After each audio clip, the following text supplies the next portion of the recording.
Mwagalwa ampuliriza era kano ke kaseera okuyiga ekigambo kya Katonda nkwaniriza nnyo mu Mukama waffe Yesu Kristo. Amanya n'eddoboozi ye John Kayitale mu mulamwa guli gwe tulimu era gwe tuliko okugamba nti obubaka bw'abamalayika abasatu. Tuli ku bubaka bwa malayika asooka akatundu akokusatu era bw'oba oyagala okuyiga akatundu akasooka n'akokubiri ojja kuba ebyokuyiga ebyo obisanga ku mutimbagano gwa Fogo. Kati akatundu akokusatu kalina omutwe ogugamba nti enjiri ey'ekisa n'omusango gwa Katonda. Enjiri ey'ekisa n'omusango gwa Katonda. Jjukira buno bwe bubaka obusangibwa mu njiri ey'obubaka bwa malayika asooka. Katusooke tuweeyo okusaba tulyoke tugende mu maaso. Tukwebaza ayi Katonda waffe. Oli mulungi, oli mutukuvu, gwatuula mu butali gwawo. Ekitiibwa n'ettendo bidde gy'oli Taata. Tukweyanziza kubanga watuwa enjiri n'otuwa obubaka obulokola, obubaka obuzzaawo ebyo Sitaani bye yanyaga, obubaka obutuzimba ne bututeekerateekera okubeera mu bwakabaka obw'omu ggulu. Kaakano ke kaseera okubuyigako. Naye nga tugenda okukuyigako Mukama, tukusaba Omwoyo wo omuluŋŋamya ajje ajjule emitima gyaffe. Na buli muntu yenna agenda okuwuliriza ebigambo bino oyogere naye era omuwe okusalawo okulungi, omusaasire, omusonyiwe, abeere mu ludda lwo bw'olikomawo Mukama asikire obwakabaka bwo. Nkusaba mu kaseera kano oyongere okwogera n'emitima gyaffe, oginnyikizemu ekigambo kyo kubanga tusabye nga tuyita mu Yesu Kristo. Amiina. Muganda wange ampuliriza, tugenda kuyiga ebigambo ebina omutwe ogugamba nti enjiri ey'ekisa n'omusango gwa Katonda. Lwaki ebigambo bino mbireeta? Mu bubaka bwa malayika asooka olunyiri olusooka lugamba nti nendaba malayika ng'abuuka ku bire eby'omu ggulu eby'omu bbanga ng'ayina enjiri ey'emirembe n'emirembe. Eyo y'enjiri ey'ekisa. Twagiraba mu katundu akasooka nti ye Yesu Kristo yekka. Enjiri erina okubuulirwa amawanga gonna, na buli kika, na buli lulimi, na buli lulyo. Abantu bonna bategeere Yesu nti ye yekka y'ayinza okusonyiwa ebibi abantu bye bakola era n'abawa obutuukirivu n'obutukuvu. Naye owooluganda omulungi ampuliriza, abantu babuze amakubo ge bakutte ate gaawukana n'enjiri eno ey'obwakabaka obw'emirembe n'emirembe era nayo nga ya mirembe na mirembe. Jjukira malayika asooka agamba nti enjiri ey'emirembe n'emirembe erina okubuulirwa abantu ng'egamba nti mutye Katonda, mumuwe ekitiibwa, mumusinze oyo yakola eggulu n'ensi n'ennyanja n'ensulo z'amazzi kubanga ekiseera ky'omusango kikoze eki? Kituuse. N'olwekyo nti mu kuyitibwa kwaffe Yesu Kristo nga agolola emikono gye ng'ayita abaana be nti mwabaabula edda mukomewo, mujje gye ndi, nze muzadde wammwe, nze mutonzi wammwe. Era tulina n'okuyiga nti oluvannyuma lw'ebyo waliwo omusango. N'olwekyo bwe tusoma mu bubaka mu njiri ennungi eya Yesu Kristo nga bwe yawandiikibwa Lukka essuula 24 olunyiriri 44 watugamba nti n'abagamba nti bino bye bigambo byange bye nababuulira nga nkyali nammwe, bwe kigwanira byonna okutuukirizibwa ebyawandiikibwa nze ku mateeka ga Musa ne mu bannabbi ne mu Zabbuli.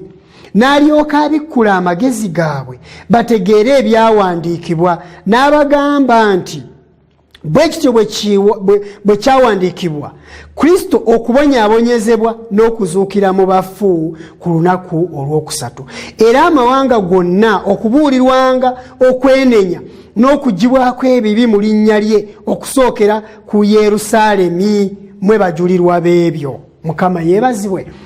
Owooluganda mwannyinaze, Yesu Kristo bwe yali ng'agenda kwawukana n'abayigirizwa be ng'addayo mu ggulu. Yabagamba nti kyali kigwanira ebyawandiikibwa ku nze mu Zabbuli ne mu bitabo bya Musa n'ebyabannabbi okutuukirira.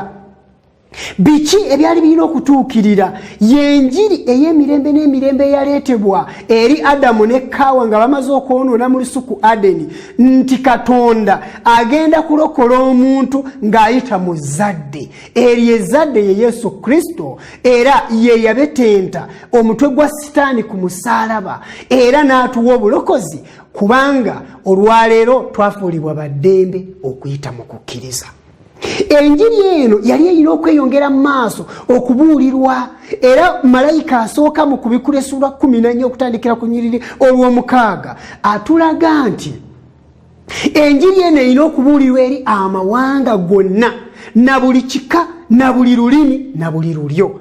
Enjiri eno Kristo ajogeddeko wano ku lunyiriri olwana mu 7 ng'agamba nti era amawanga gonna galina okubuulirwa okwenenya n'okugibwako ebibi mu linnya lye okusookera ku Yerusaalemi.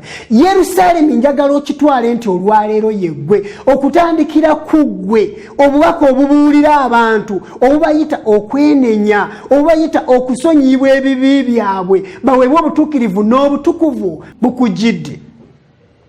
Okuyita mu kigambo kino, enjiri erina okubuulirwa eri abantu bonna nga bategeezebwa nti Kristo alokola, era teri mwonoonyi, ne bw'abanga mwonoonyi lukulwe atayinza kusonyiyibwa.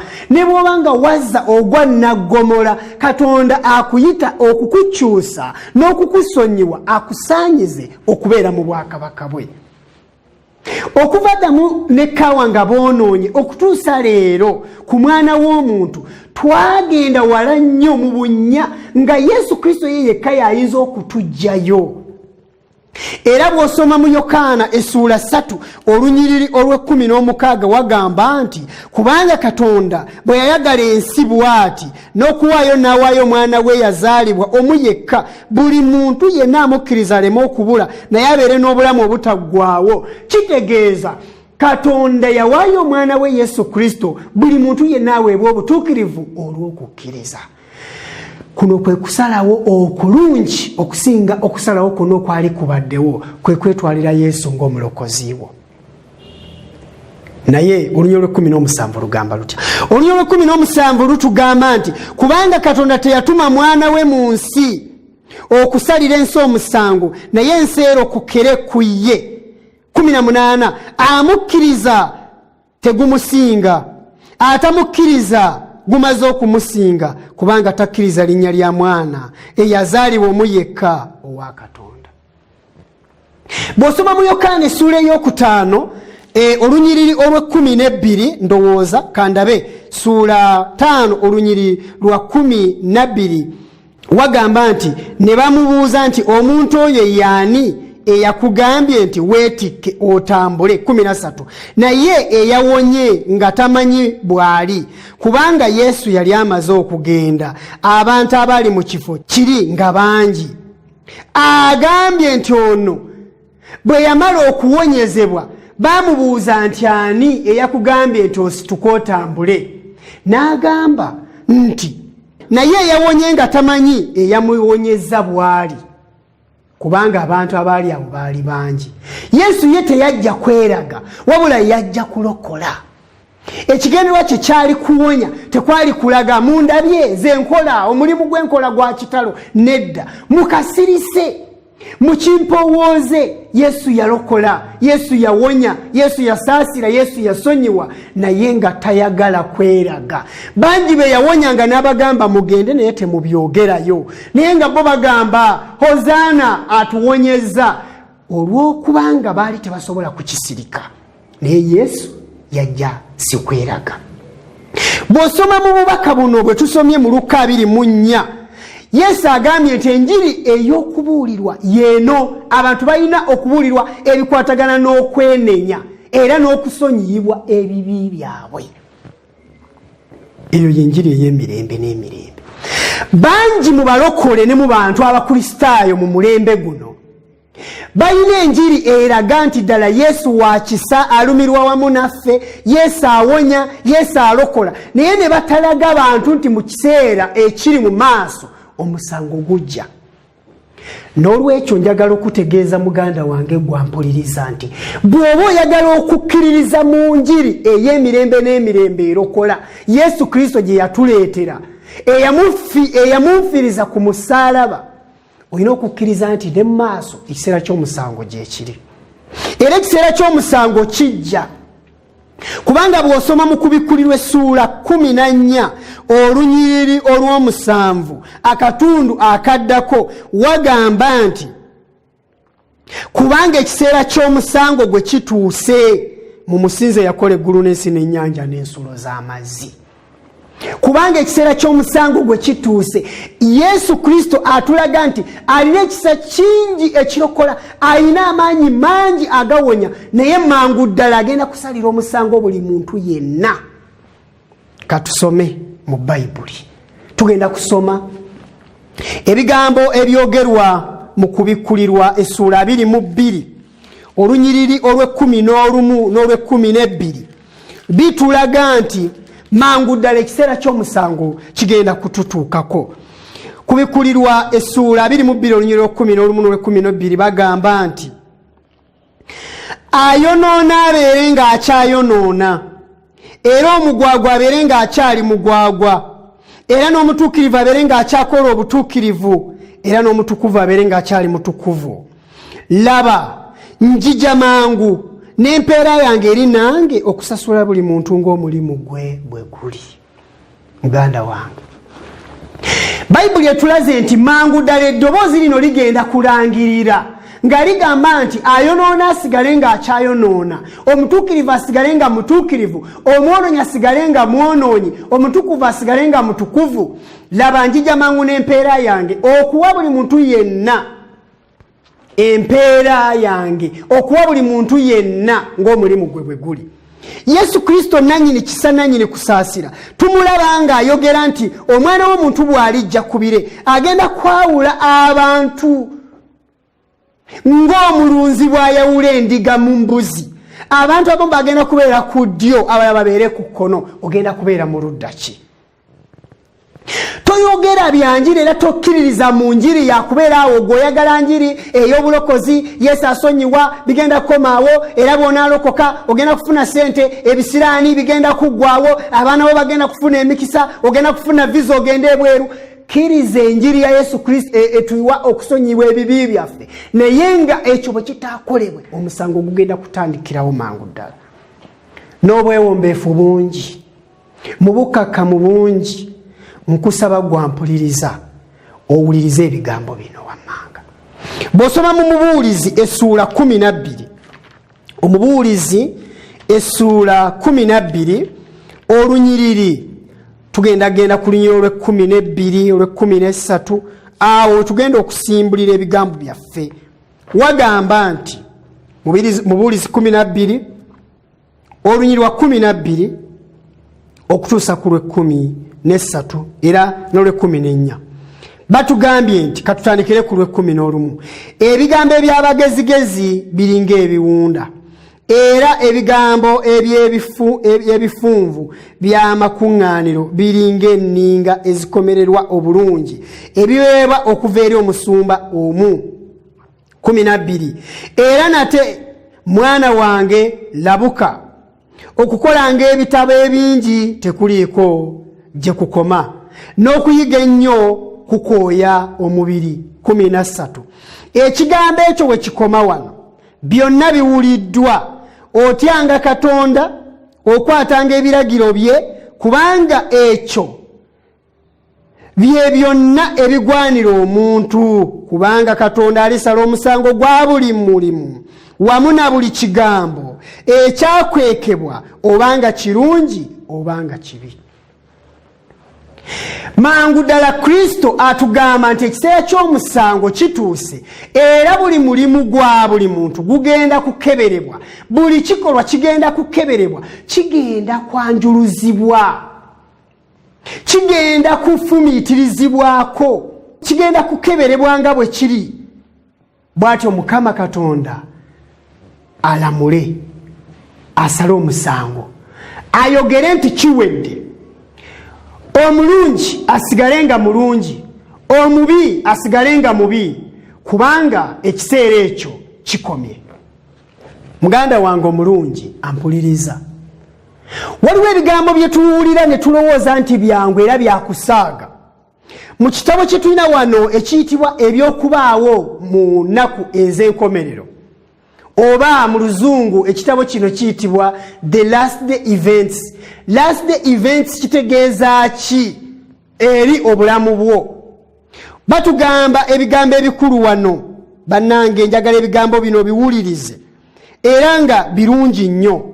Peegi 137 batugambye nti mu kiseera emisango gya Katonda we ginaagwira ku nsi, awatali kusaasira, ababi nga bajja kwegomba ebifo by'abo ababeera wansi w'ekisiikirize ky'oyo ali waggulu ennyo. Mu weema Mukama waakwekera abo bonna abamwagala era abagondera ebiragiro bye. Omugabo gw'abatuukirivu gugenda kwegombebwa nnyo mu kiseera ky'oyo, mu kiseera ng'ekyo eri abo abalibonaabona olw'ebibi byabwe. Naye oluggi lw'ekisa luliba luggaliddwawo eri ababi, nga tewakyali kusaba kuweebwayo ku lwabwe, ekiseera eky'ekisa nga kikomye. Waliwo ekiseera eky'ekisa, ekisa kya Katonda kyo kyalubeerera omwagalwa era tekiggwaawo, naye waliwo ekiseera eky'ekisa. Nuwa n'omulembe gwe Katonda yabawa ekiseera eky'ekisa mu Lubereberye Essuula 6. Era ekiseera bwe kyatuuka amataba ne gasaanyaawo ensi yonna. Bw'obanga owakanye ekyo, lindirire kijja mu maaso. Omanyire kankubuulire mukwano gwange, omuntu tayinza kukkiriza nti akabenje gye kali okutuusa lwanaavuga endiima akabenje ne kabaawo, n'agenda mu ddwaliro ng'amagulu gamenyese, n'alyoka atandika okuvuga empola. Era ekibuuzo kikino, omuntu tayinza kukkiriza nti akawuka ka sirimu gye kali okukeewala okutuusa lwalyegaddanga nga bw'ayagala, obulwadde obwo ne bumukwata. Bwe bumala omukwata n'atandika empeke, n'alyoka atandika okwekuuma. Era omwonoonyi kimugwanidde okulembera mu kibi, n'agaana okukkiriza nti enkomerero gyeri okutuusa lwaliyingira mu geyeena eyakoomulira wamu n'ekibiriiti, alyoka amanye nti ekibi ddala kyali kibi. Wano batugambye nti ekiseera eky'ekisa, ekiseera eky'okusonyiyibwa kijja kutuuka kigwewo. Bw'osoma mu bbaluwa Pawulo gye yawandiikira Abakolinso, ebbaluwa ey'okubiri Pawulo gye yawandiikira Abakolinso, essuula ya 5 olunyiriri lwa 10, Pawulo agamba atya? Agamba nti kubanga ffe ffenna kitugwanira okulabisibwa Kristo w'alisalira emisango, buli muntu aweebwe bye yakola mu mubiri nga bwe yakola, oba birungi oba bibi. Bayibuli etugambye nti ffenna tulirabisibwa mu maaso g'entebe y'omusango, Kristo w'asalira emisango. Era Kristo nannyini kisa, nannyini kusaasira, oyo asonyiwa ebibi ate yagenda okusala emisango, alamule buli muntu yenna ng'asinziira ku mazima ge yamanya n'agakkiriza oba n'agagaana. Era njagala okubuulira mukwano gwange, ebigambo bino njagala obitwale nga bikulu. Mumubuulize Essuula 3 olunyiriri lw'17 batugamba, mubuulize Essuula 3 olunyiriri lw'17 batugamba nti, nenjogera mu mutima gwange nti Katonda ye alisala emisango gy'omutuukirivu n'omubi, kubanga eyo eriyo ekiseera eky'ekigambo kyonna n'omulimu gwonna. Njagala okubuuzamu abakulembeze b'ekkanisa, enjiri ey'okusalibwa kw'emisango ebuulirwa mirundi emeka eri ekisibo? Mubuulira ebyenkulaakulana ne mubuulira eby'abantu okutuuka ku bingi ne bakola, mubuulira ebyamaka okubeera nga malamu, ne mubuulirira abaana okuba abawulize eri abazadde, mugenda ne mukoona ne ku byobufuzi ne mubuulirira bannabyabufuzi okwekuuma okutulugunya abantu. Naye omusango abantu bagubuulirwako emirundi emeka? Njagala ebigambo bino Mukama abinyikize mu mitima gyaffe. Katonda agambye nti ekiseera eky'omusango kirina entuuko zaakyo era kijja. Buli muntu yenna agenda kuyimirira mu maaso g'entebe Yesu Kristo waasalira emisango. Bw'osoma ebigambo ebiri mu kitabo Essuubi Eritaggwaawo kiikino mu ngalo zange, njagala okubuulira mukwano gwange nti ebigambo bino tebiwooma era si birungi. Ebigambo bino tebiwooma era si birungi naddala eri abo aboonoonyi abaganye okukyuka. Peegi 310 batugamba nti buli mulimu gwa buli muntu gwa kukeberwa mu maaso ga Katonda era gwawandiikibwa olw'okulaba obwesigwa n'obutali bwesigwa bw'abantu. Era ku buli linnya eryawandiikibwa mu bitabo eby'omu ggulu kugobererwako buli kigambo kyonna ekibi nga bwe kyali, okwerowoozaako okw'engeri zonna, obuvunaanyizibwa obutatuukirizibwa na buli kibi eky'omukyama, era n'okubuzaabuza okw'engeri zonna, obubaka obw'okulabula nga buva mu ggulu, oba okunenya okulagajjaliddwa, ebiseera ebyonooneddwa, emikisa egitaviisiddwamu magoba, okusendasenda kwonna okw'obubi awamu n'ebibi ebivaamu, byonna biwandiikibwa malayika awandiika.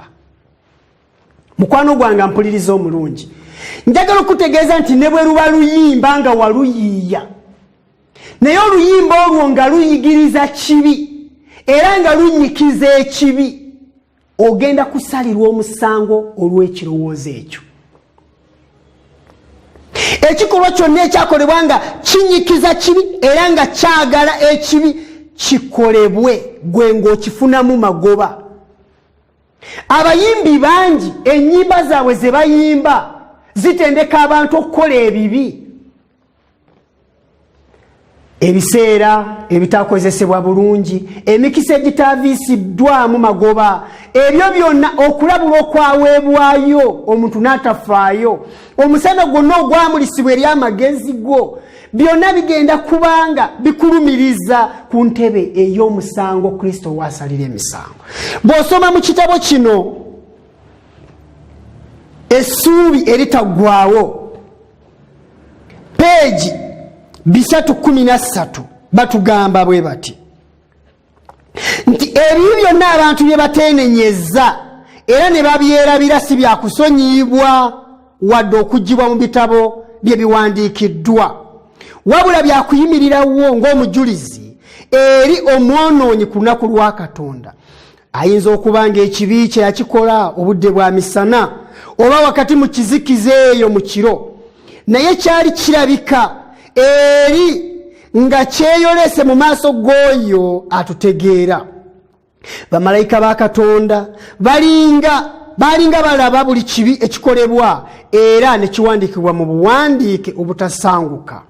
Ekibi kiyinza okukisibwa, kiyinza okwegaanibwa, n'okikweka kitaawo, nnyoko, mukyalawo, abaana bo, mikwano gyo, nga teri mulala wabula omukozi waakyo nga yakyetegeerera, naye mu maaso g'eggulu kiba kyetadde. Okimanyi nti osobola okubba era n'ogagawala abantu ne bakulowooza nti oli bulungi.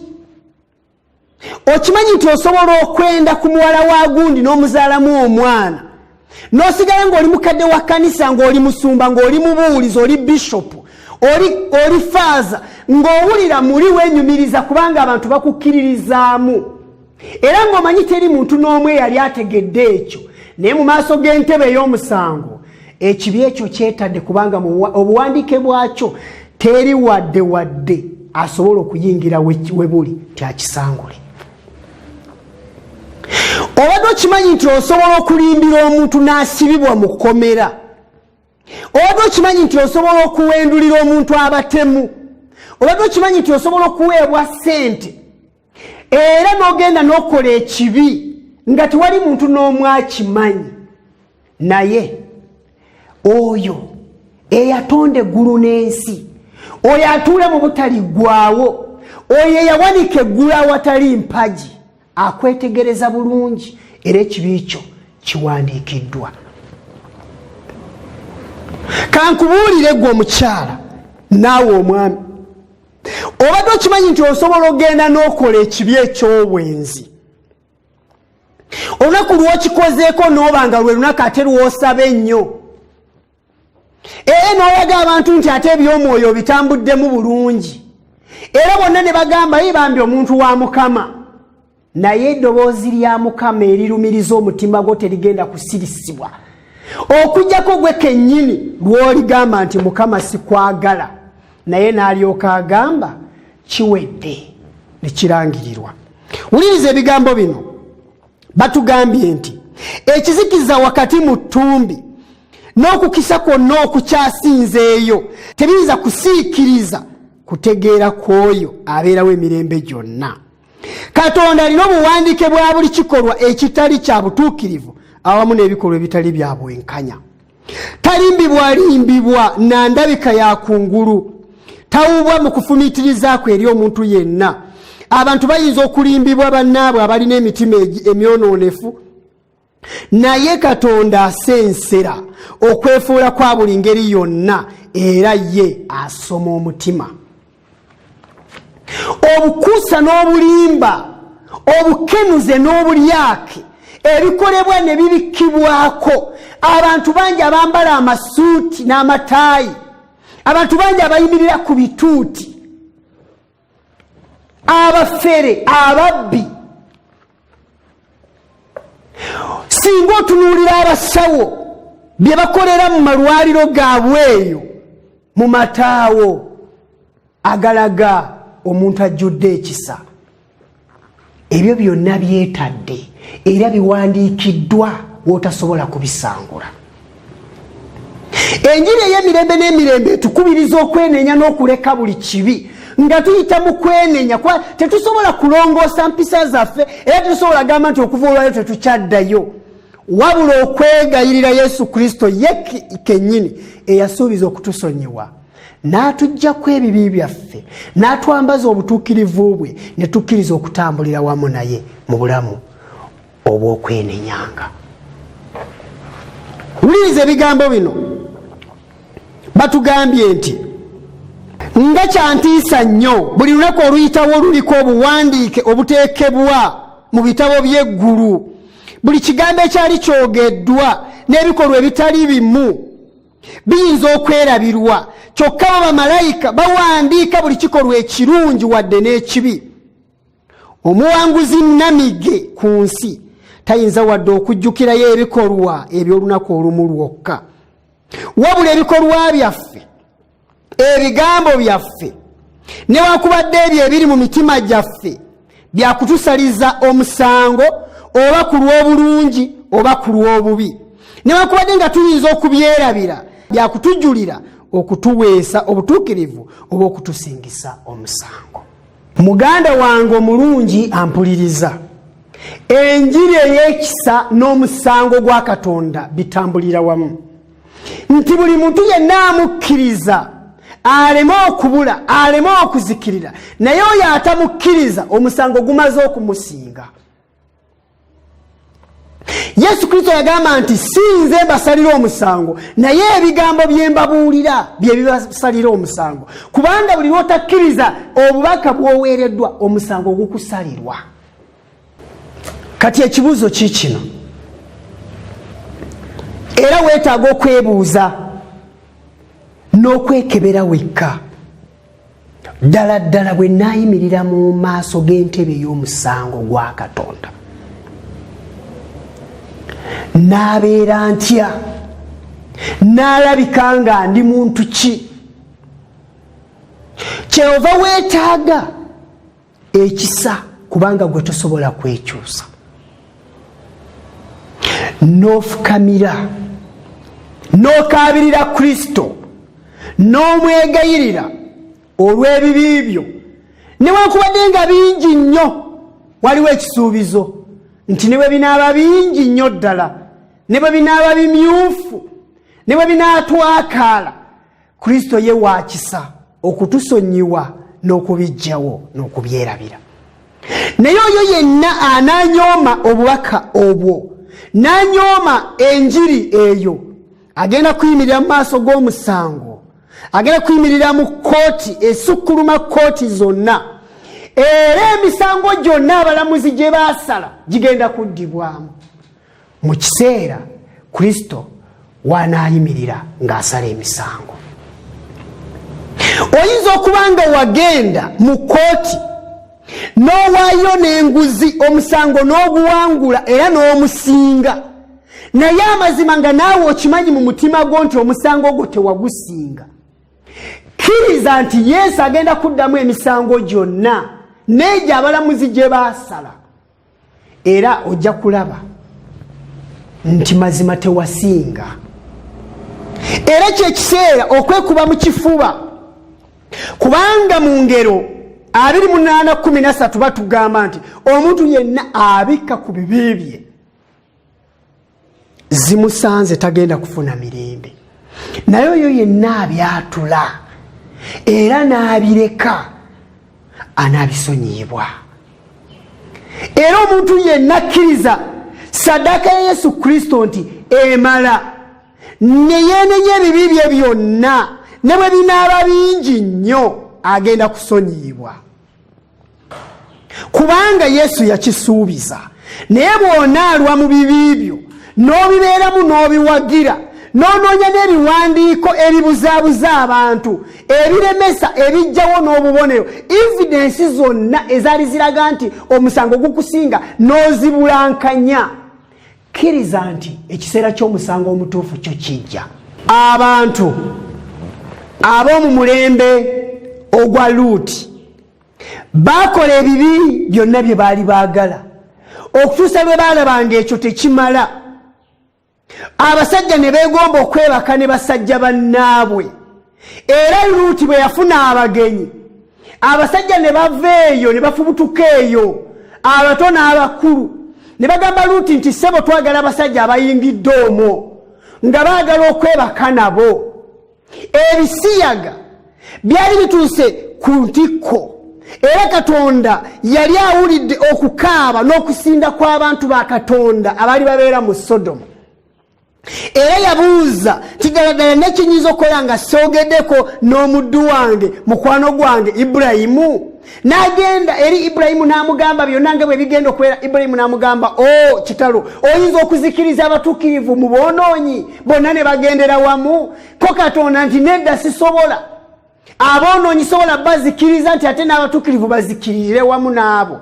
Kati Luuti kyava abuuza, singa ofunayo 50 onaazikiriza ekibuga? Tya olwabo 5 sijja. Baatuuka ne ku bantu 10 nga tebaliiyo.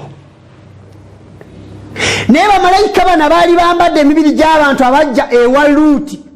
Ssebo n'ennyabo njagala okutegeeza nti baali bazze kusala musango omulundi ogusembayo, era bwe baafulumaawo okimanyi nti bwe bayingira mu nnyumba abantu baatuula ne bayimirira ne beetooloola ennyumba nga banoonya omulyango. So okuyita mu maanyi ga Mukama baali baafuuse bamuzibe nga n'ekkubo tebaliraba, n'oluggi nga tebalulaba. Naye bamalayika baafuluma bagambye Luuti nti ssebo fuluma n'abantu bomangu kuba okuzikirira ekibambulira kituuse mu kibuga kino.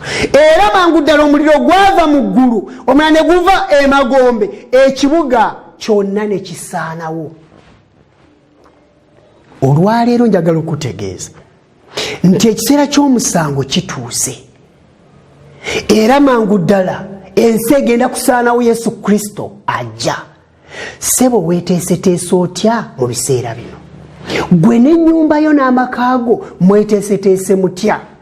Katonda ali mu kuteeka akabonero ku bantu be abagenda okulokolebwa ekibambulira kino, era nkusaba weeteeketeeke okubeera mu bantu abo. Bw'osoba bukubikkulirwa essuula ey'omusanvu tulaba Katonda ng'ateeka akabonero ku bantu be. Yokaana mukolesebwa yalaba malayika. Ku lunyiriri olusooka abagamba nti oluvannyuma n'endaba malayika. Nalaba bamalayika bana nga bayimiridde ku nsonda nnya ez'ensi, nga bakutte empewo nnya ez'ensi. Empewo yonna erema okukunta ku nsi, newankubadde ku nnyanja, newankubadde ku muti gwonna. N'endaba malayika omulala ng'alinnye okuva ebuvanjuba, ng'alina akabonero ka Katonda omulamu.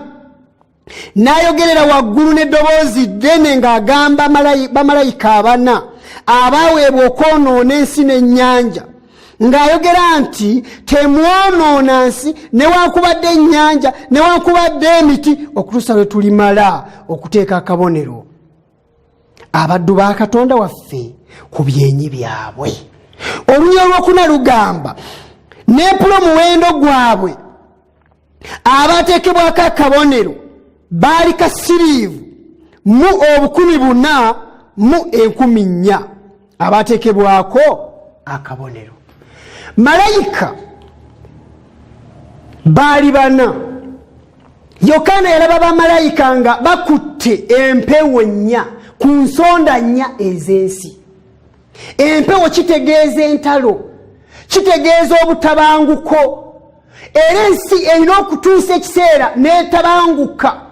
Walina okubaawo emivuyo, walina okubaawo okuddiŋŋanamu, walina okubaawo obutakkaanya. Ensi egenda kunyeenyezebwa nga bw'olaba omuti bwe gunyeenyezebwa, ebibala byonna byonna ne biyiika. Naye Yokaana alaba malayika omulala eyajja ng'ayina bwino, ng'ayina akabonero ka Katonda, n'agamba bassebo temutampewo, temutampewo, nga tetunnamala kuteeka kabonero ku bantu ba Katonda ku byenyi byabwe. Akabonero kano tujja kayigako mu maaso. Akabonero kano kategeeza ebintu bisatu. Kategeeza omwoyo omutukuvu mu kujjula kwe, ne kategeeza Sabbiiti, olunaku lw'omusanvu Katonda lwe yawummulako emirimu gye mu butonzi. Ne kategeeza empisa za Katonda ezirina okuwambazibwa abantu abateekebwateekebwa okubeera mu ggulu. Era njagala okutegeeza nti bw'oddayo emabega mu Ezeekyeri essuula ey'omunaana, katusomeyo. Essuula ey'omunaana eraga bulungi ebibi ebyali bikolebwa mu Yerusaalemi. Mu Yerusaalemi tegeera nti weewo wennyini Katonda we yali yeeroboza okuba ekifo ekyogererwamu erinnya lye, abantu be mwe basinziira okumusinza. Omwali muzimbiddwa yeekaalu entukuvu ey'abantu ba Katonda. Era Yerusaalemi yali ezimbiddwa ku lusozi Sayuuni, Katonda lwe yalonda okufuuka olusozi oluzimbiddwako obwakabaka bwe. Naye wano mukwolesebwa Ezeekyeri alaba ekintu ekyewuunyisa. Yalaba ku lunya olusooka nti awo olwatuuka mu mwaka ogw'omukaaga, mu mwezi ogw'omukaaga ku lunaku olwokutaano olw'omwezi, bwe nali nga ntudde mu nnyumba yange n'abakadde ba Yuda nga batudde mu maaso gange, omukono gwa Mukama Katonda ne gugwira eyo ku nze. Awo ne ntunula era laba ekifaananyi ekyali ng'embala ey'omuliro okuva mu mbala ey'ekiwato kye ne wansi muliro, n'okuva ku kiwato kye n'okwambuka ng'embala ey'okumasamasa ng'ebbala lya zaabu etabuddwamu effeeza. Awo n'agolola ekyali ng'omukono n'ankwata ku muvumbo gw'enviiri ez'oku mutwe gwange. Omwoyo ne gunsitula wakati w'ensi n'eggulu, ne guntwala e Yerusaalemi mu kwolesebwa kwa Katonda eri olujja olw'omulyango ogw'oluggya olw'omunda ogutunuulira obukiika obwa kkono awali entebe ey'ekifaananyi eky'obujja ekireeta obujja. Mu Yerusaalemi mwennyini alabamu ekifaananyi nga waliwo n'entebe yaakyo kwe kituula, bassebo ne bannyabo. Naye bwe yali yeewuunya ebyo, ate malayika eyali amututte mukolesebwa n'amugamba nedda, jangu ogenda kulaba n'ebirala. Yagenda okulaba ku lunyiriri olw'omukaaga awo naŋŋamba nti omwana w'omuntu olaba bye bakola, olaba emizizo emikulu ennyumba ya Isirayiri gye bakolera wano, ndyoke neesambe wala awatukuvu wange, naye onoolaba nate emizizo emirala emikulu 7. Awo nandeeta ku luggi olw'olujja, awo bwe natunula laba ekituli nga kiri mu kisenge. Awo naŋŋamba nti omwana w'omuntu sima nno mu kisenge. Awo bwe namala okusima mu kisenge laba oluggi, naŋŋamba tiyingira olabe emizizo egy'obubi gye bakolera wano. Awo nenyingira nendaba era laba buli ngeri ey'ebyewalula n'ensolo ez'emizizo n'ebifaananyi byonna eby'ennyumba ya Isirayiri byonna nga bitoneddwa ku kisenge enjuyi zonna. Era bwe yali yeewuunya ekyo ng'atunuulira ebifaananyi ebisinzibwa ebiri ku bisenge ebiri eruuyi n'eruuyi mu yeekaalu ya Mukama, ekkanisa mmeka, ekereziya mmeka eziwundiddwamu ebifaananyi ebitafaananika eby'engeri ez'enjawulo ebirungi ebisigiddwako zaabu. Bwe yali akyewuunya ekyo ng'ebyo n'abantu bye basinza 11, era nga wayimiridde mu maaso gaabyo abasajja 7 ku bakadde ab'omu nnyumba ya Isirayiri ne wakati mu bo nga muyimiridde Yazaniya mutabani wa Safaani, buli muntu ng'akutte ekyoterezo kye mu mukono gwe, akaloosa ak'ekire eky'obubaani ne kanyooka, nga booteza obubaani, nga bootereza obubaani ebifaananyi, nga bootereza obubaani ebyo byonna bye baasiiga ku bisenge, bye baatimba ku bisenge, bye baatimba mu nsonda z'ennyumba ya Katonda, nga booteza obubaani ng'omukka gunyooka, era omukka ogwo nga bagenda baguunyiriza ebifaananyi. Nabbi wa Mukama ne yeewuunya, aba akyali awo, wuliriza. 12. Awo naŋŋamba nti omwana w'omuntu olabye abakadde ab'omu nnyumba ya Isirayiri kye bakolera mu kizikiza, buli muntu mu bisenge bye birimu ebifaananyi, kubanga boogera nti Mukama tatulaba, Mukama yaleka ensi. Era naŋŋamba nti onoolaba n'ebirala eby'emizizo ebirala ebikulu bye bakola. 14. Awo nandeeta eri oluggi olw'omulyango ogw'ennyumba ya Mukama ogwayolekera obukiiko obwa kkono. Awo laba abakazi nga batudde eyo nga bakaabira Tamuzi, nga bawoloma bakaabira Tamuzi.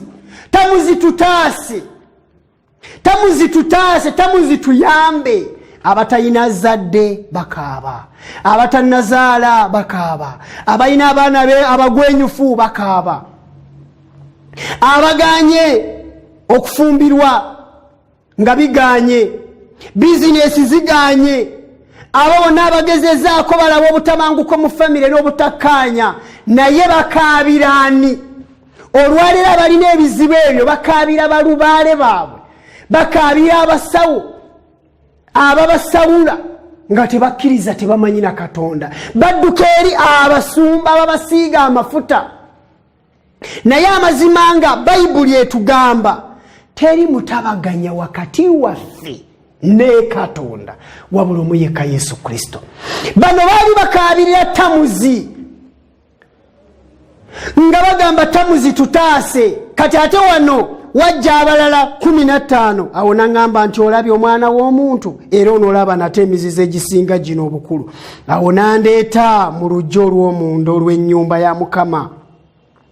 Kale laba ku luggi olwa yeekaalu ya Mukama wakati w'ekisaasi n'ekyoto nga waliwo abasajja ngamba 25 abakubye enkoona yeekaalu ya Mukama, n'amaaso gaabwe nga gatunuulira ebuvanjuba, era nga basinza enjuba nga batunuulira ebuvanjuba. Bano baali basinza njuba ng'enkoona bagikubye yeekaalu ya Mukama nga bagikubye amabega.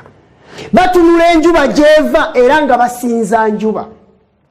Naye bw'ogenda mu ssuula ey'omwenda watulaga nti walina okubaawo enjawulo ku bantu abalindirira Yesu Kristo n'abo abasinza mu ngeri eyo. Olwaleero abasinza enjuba weebali.